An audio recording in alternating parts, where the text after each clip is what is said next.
Hoy nos vamos a sumergir en un texto que, la verdad, a primera vista podría parecer solo para abogados, ¿eh? Se llama Diálogo Jurisprudencial Interamericano. Sí, suena muy técnico. Bastante. Pero justo la misión que nos propusimos es demostrar que lo que se discute aquí es todo menos abstracto.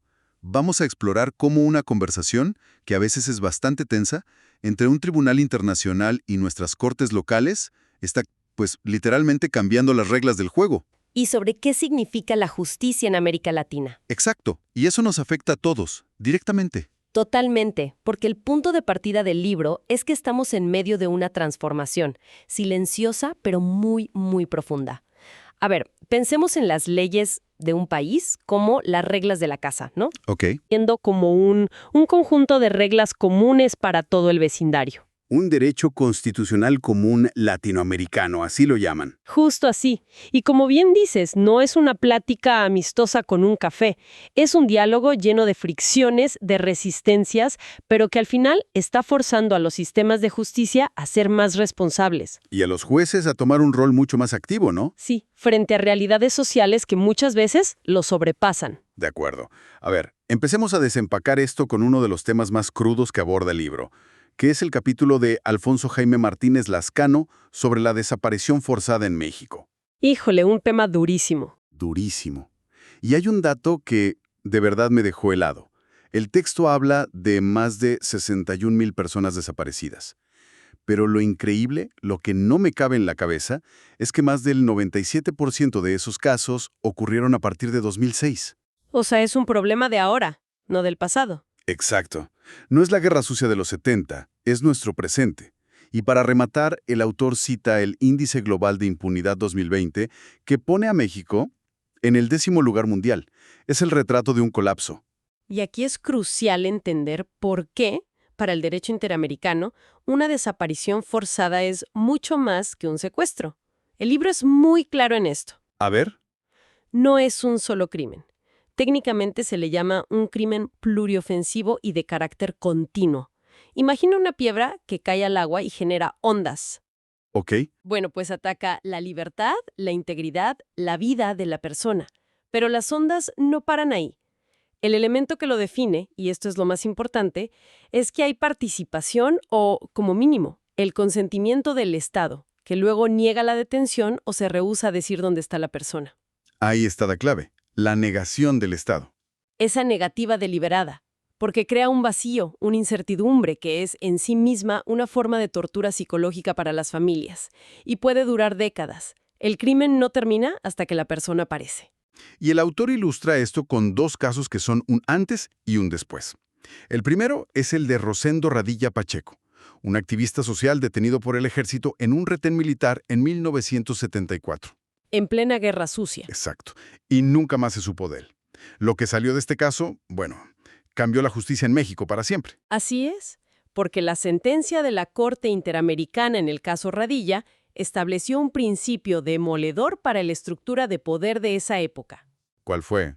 Que cuando un militar comete un crimen contra un civil, que es una violación de derechos humanos, no puede ser juzgado por sus pares en un tribunal militar. O sea, se acabó eso de que el ejército se investigue a sí mismo. ¿Se acabó? Tiene que ser juzgado en un tribunal civil ordinario, como cualquier otro ciudadano. Pero, a ver, ¿eso qué significa en la práctica? ¿Que un general puede terminar sentado en el banquillo de los acusados en un juzgado común y corriente? Porque suena a algo que generaría una resistencia enorme. Significa exactamente eso. Y sí, la resistencia ha sido y sigue siendo gigantesca.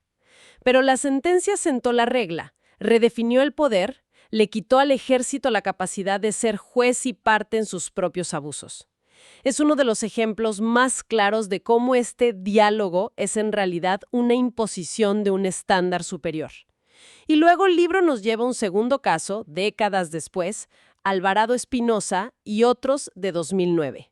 Ya no es la guerra sucia, ahora es la llamada guerra contra el narcotráfico. Y aquí la Corte introduce otro concepto que me parece fundamental, la debida diligencia estricta. Eso mismo.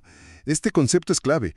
Básicamente le dice al Estado, la vieja excusa de tiene que esperar 24 o 72 horas para poner la denuncia, que le hemos oído 1000 veces. Debida diligencia estricta significa que el reloj empieza a correr en el segundo en que la familia llama. Desde el minuto 1. Desde ese momento, el Estado tiene la obligación de desplegar todos sus recursos de manera inmediata, coordinada y exhaustiva para la búsqueda.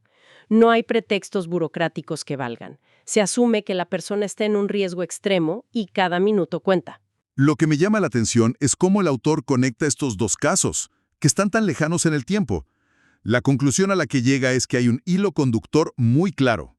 Exacto. El hilo conductor, según el análisis del libro, es que la participación de las Fuerzas Armadas en tareas de seguridad pública es, pues, un factor de riesgo inherente para los derechos humanos. Ojo, no dice que esté prohibido. No, la Corte no lo prohíbe, pero ha puesto condiciones tan estrictas que en la práctica es casi imposible cumplirlas.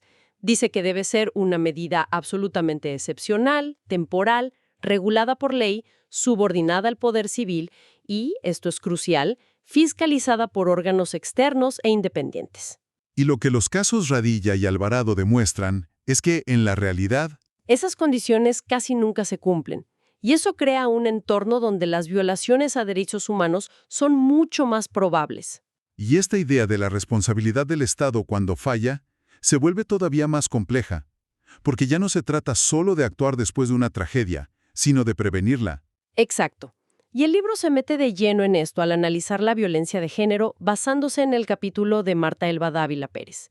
El caso central es uno cuyo nombre resuena en toda América Latina, González y otras, mejor conocido como Campo Algodonero. Contra México. El caso de Campo Algodonero, sentenciado en 2009, es probablemente uno de los fallos más influyentes de la Corte. El contexto es desolador.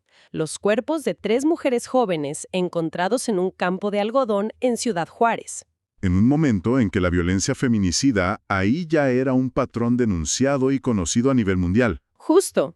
Y lo revolucionario de esta sentencia es que la Corte no solo condenó a México por no investigar bien los asesinatos. La condena principal fue por no haber cumplido con su deber de prevenir. A ver, ¿qué significa eso exactamente? ¿Que el Estado tiene una especie de bola de cristal y debe adivinar dónde va a ocurrir un crimen? No, es mucho más concreto que eso. Significa que cuando el Estado tiene conocimiento de un riesgo real e inmediato para un grupo específico de personas y no toma medidas razonables para prevenirlo, es responsable por lo que ocurra. Entiendo. En Ciudad Juárez, el patrón era evidente. Mujeres jóvenes, trabajadoras de maquila, desaparecían en circunstancias similares. Había un riesgo conocido. El Estado, al no actuar, al no crear políticas públicas efectivas para protegerlas, pues, falló en su deber más básico.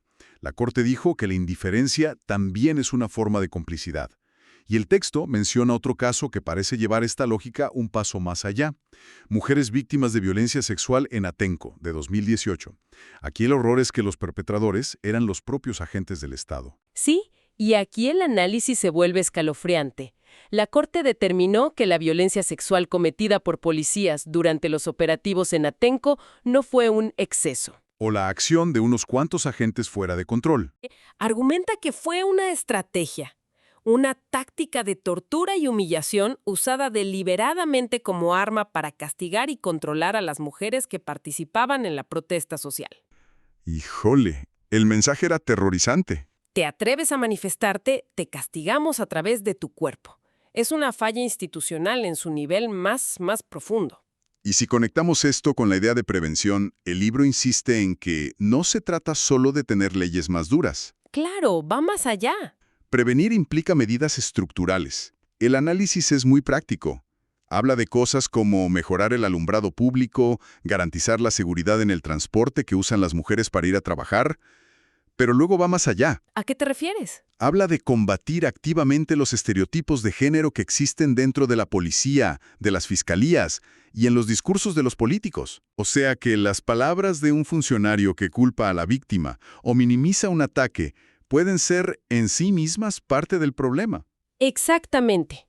Porque cuando una autoridad envía el mensaje de que la violencia es un asunto pasional o que algo habrá hecho la víctima, lo que hace es reforzar una cultura de impunidad. Le está diciendo a la sociedad y a otros potenciales agresores que esa violencia es, de alguna manera, tolerable. Prevenir es también transformar esa cultura. Justo. Aquí es donde todos estos casos y sentencias empiezan a construir algo más grande, ¿no? Pasamos de analizar las fallas del Estado a examinar un nuevo sistema legal que en teoría busca corregirlas. El libro, en el capítulo de Jorge Isaac Torres Manrique, le pone un nombre que suena muy técnico: el Estado Convencional de Derecho. Pero la idea que hay detrás me parece una auténtica revolución silenciosa. Totalmente. Piénsalo como una evolución en 3 actos. Primero, teníamos el Estado de Derecho. La idea de que nadie está por encima de la ley. Eso. Luego, en el siglo XX, pasamos al Estado Constitucional de Derecho. La ley máxima no es cualquier ley, es la Constitución. Ahora los autores del libro proponen que estamos entrando en un tercer acto: el Estado Convencional de Derecho. Que suena aún más complicado. Podemos traducirlo. Claro.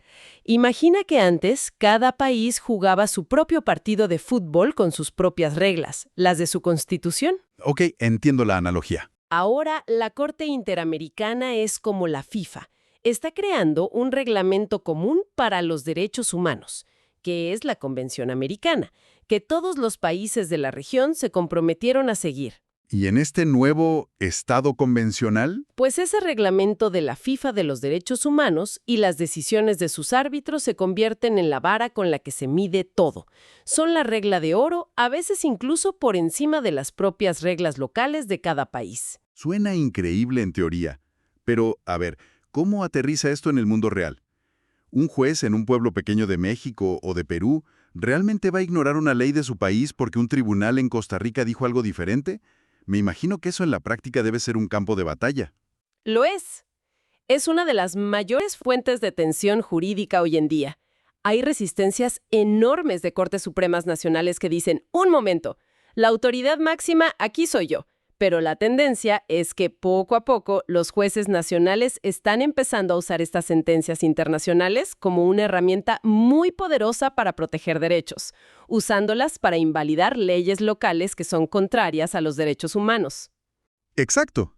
Es un proceso lento, conflictivo, pero que está sucediendo. Y para ver cómo funciona este nuevo marco en un tema que es increíblemente complejo y que divide a la sociedad, el libro nos presenta el análisis de Ana Carolina Molina Villar y Carlos Elián Pregnio Rodríguez sobre el aborto en Argentina y Colombia.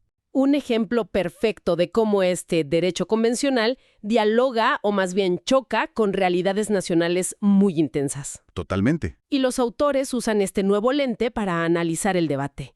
Presentan varios argumentos que, según ellos, se desprenden de este derecho convencional.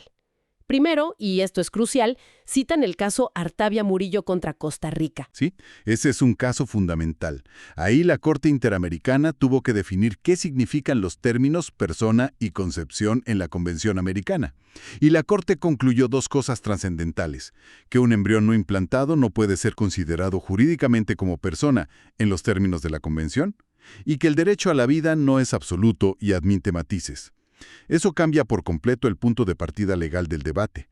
Es un giro de 180 grados sobre el argumento de que la vida comienza en la fecundación y debe ser protegida de forma absoluta desde ese instante. Desde la perspectiva de la Corte Interamericana, sí. Luego, los autores argumentan, usando datos de la Organización Mundial de la Salud, que la estrategia de criminalizar el aborto ha sido un fracaso total. No ha reducido el número de abortos. No, para nada. Simplemente los ha empujado a la clandestinidad, creando un problema gravísimo de salud pública y siendo una de las principales causas de mortalidad materna en la región. Y con base en eso proponen un cambio de enfoque. Sí, un cambio radical. Dejar de tratarlo como un asunto de castigo penal y empezar a abordarlo como lo que es: un tema de salud pública y de derechos de la mujer a la vida, a la salud y a la autonomía. Esa, argumentan ellos, es la postura que se alinea con este nuevo Estado convencional. Entonces, si tratamos de unir todas las piezas de este análisis, lo que el libro nos muestra es que este diálogo jurisprudencial es mucho más que un intercambio técnico entre élites legales. Mucho más. Es un motor de cambio. Es una fuerza que viene de fuera, del sistema interamericano, y que está obligando a los estados de la región a mirarse en un espejo muy incómodo. Les exige examinar sus leyes, sí, pero también sus operativos policiales, sus políticas de salud Incluso cómo diseñan la seguridad de sus ciudades.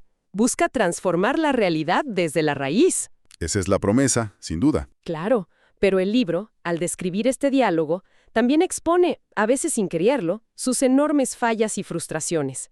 Nos habla de una arquitectura jurídica cada vez más sofisticada, de conceptos y principios, increíblemente avanzados, y en paralelo nos muestra la cruda realidad de la impunidad que no cede. De la violencia que se transforma pero no desaparece. Y de los retrasos desesperantes en la justicia, que hacen que una sentencia llegue cuando la víctima o sus familiares, pues ya no están. Entonces, ¿cuál es la reflexión final que nos deja este material? Creo que el libro, en su conjunto, nos deja flotando una pregunta fundamental, una que es a la vez esperanzadora y muy preocupante. Todo este nuevo andamiaje del Estado convencional, con sus reglas y principios, ¿es realmente lo suficientemente fuerte y ágil para entregar justicia real, oportuna y tangible a las víctimas en el terreno? ¿O por el contrario? ¿O por el contrario, estamos corriendo el riesgo de construir un sistema de derechos teóricos cada vez más perfecto en el papel, pero que es incapaz de romper la inercia de las fallas estructurales, la corrupción y la falta de voluntad política de los estados? Al final la pregunta es, En definitiva, la pregunta es si este diálogo logrará cerrar la brecha entre la justicia que se escribe y la justicia que se vive.